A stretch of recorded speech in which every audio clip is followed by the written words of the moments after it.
नमस्कार मित्रांनो, स्वागत आहे तुमचं GK वाली मॅडम या यूट्यूब चॅनलमध्ये। आज आपण पाहणार आहोत अंगणवाडी मुख्य सेविका या परीक्षेमध्ये येणारे बुद्धिमत्ता म्हणजेच रिझनिंग या विषयावरील काही महत्त्वाचे प्रश्न उत्तरे।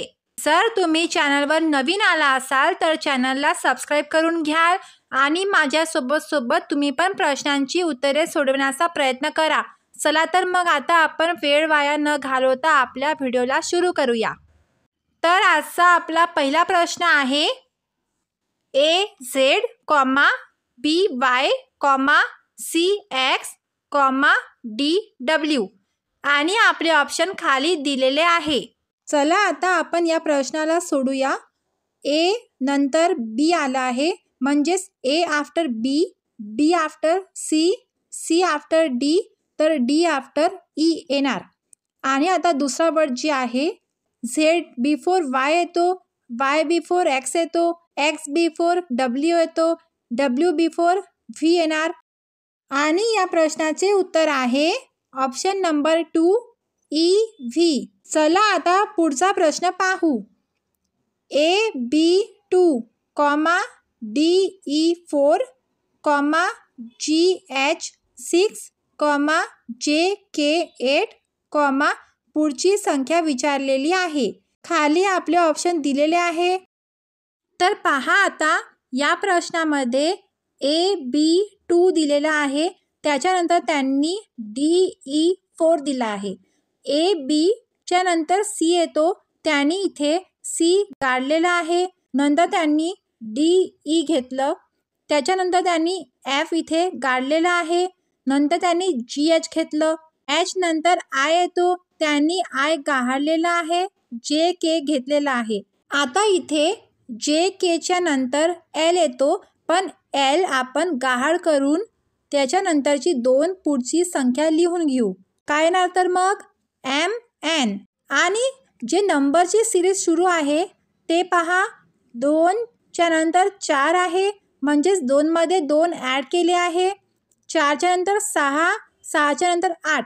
आता ही जी क्रमाने संख्या आहे ही 2 ने वाढत चाललेली आहे, म्हणजेच 8 च्या नंतर काय येणार तर 8 + 2 10।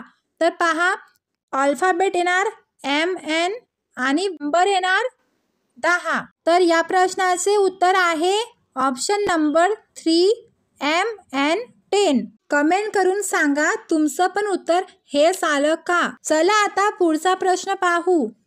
PQ blanks, QP blanks, PQ blanks, QPQ आणि आपले ऑप्शन खाली दिलेले आहे।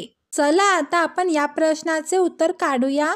तर पहा PQ नंतर ब्लँक्स आहे, नंतर पुन्हा QP लिहिला आहे, त्याच्यानंतर पुन्हा ब्लँक्स आहे, नंतर PQ आहे, नंतर ब्लँक्स आहे, नंतर QPQ आहे। आपल्याला या रिकाम्या जागा भरायच्या आहेत। तर सगळ्यात आधी आपण इथे कॉमन वर्ड पाहून घेऊ। तर पहा इथे PQ हे कॉमन आहे, इथे पण PQ कॉमन आहे आणि इथे पण PQ कॉमन आहे। आणि जे ब्लँक्स आहे तिथे पहा ही पहिली ब्लँक्समध्ये Q आहे फक्त दिलेला। आता आपण इथे रिकाम्या जागेत P भरला तर हा वर्ड पूर्ण होईल। आता पुढचा वर्ड पहा, P नंतर रिकामी जागा आहे, या रिकाम्या जागेत आपण Q भरला तर हा PQ वर्ड कंप्लीट होईल। आता पुढे पहा Q नंतर अजून एक ब्लँक्स दिलेली आहे, या जागेत आपण P लिहिला तर पुन्हा आपला हा वर्ड कंप्लीट होईल।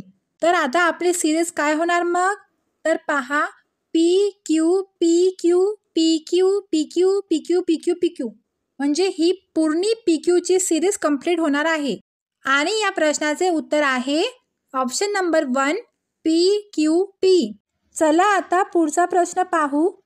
जर हवेला पिवळे म्हटले, पिवळ्याला निळे म्हटले, निळ्याला आकाश म्हटले, आकाशाला लाल म्हटले, लालला पाणी म्हटले, पाण्याला गुलाबी म्हटले, तर निरभ्र आकाशाचा रंग कोणता। आणि खाली आपले ऑप्शन दिले आहे निळा, आकाश, पाणी, गुलाबी। चला आता या प्रश्नाचे उत्तर काढूया. तर पहा, प्रश्न विचारला आहे की निरभ्र आकाशाचा रंग कोणता? आता निरभ आकाशाचा रंग म्हणजेच निळा येतो आणि या प्रश्नामध्ये निळ्याला आकाश म्हटलेले आहे. तर आपले उत्तर काय येईल? आणि आपले उत्तर आहे ऑप्शन नंबर 1 निळा. चला आता पुढचा प्रश्न पाहू. 17, 25, 33, 41, 49, क्वेश्चन मार्क. या क्वेश्चन मार्कच्या ठिकाणी कोणती संख्या येईल ही त्यांनी विचारलेली आहे. खाली आपले ऑप्शन दिलेले आहे. चला आता या प्रश्नाचे उत्तर काढूया. या इथे जे संख्या दिलेल्या आहेत त्यामधला आपल्याला आधी फरक काढायचा आहे. तर पहा, 17 आणि 25 मधला डिफरन्स कितीचा आहे? 25 आणि 33 मधला डिफरन्स कितीचा आहे? 33 आणि 41 मधला डिफरन्स कितीचा आहे? आणि 41 आणि 49 मधला डिफरन्स काढायचा आहे. तर पहा, 17 मध्ये किती ॲड केले तर 25 होतात? तर बघा, 17 मध्ये 8 ॲड केले तर 25 होतात. 25 मध्ये 8 ॲड केले तर 33 होतात. 33 मध्ये 8 ॲड केले तर 41 होतात. आणि 41 मध्ये 8 ॲड केले तर 49 होतात.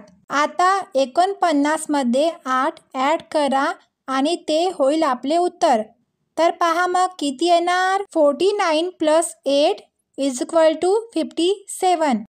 तर या प्रश्नाचे उत्तर आहे ऑप्शन नंबर 1 57.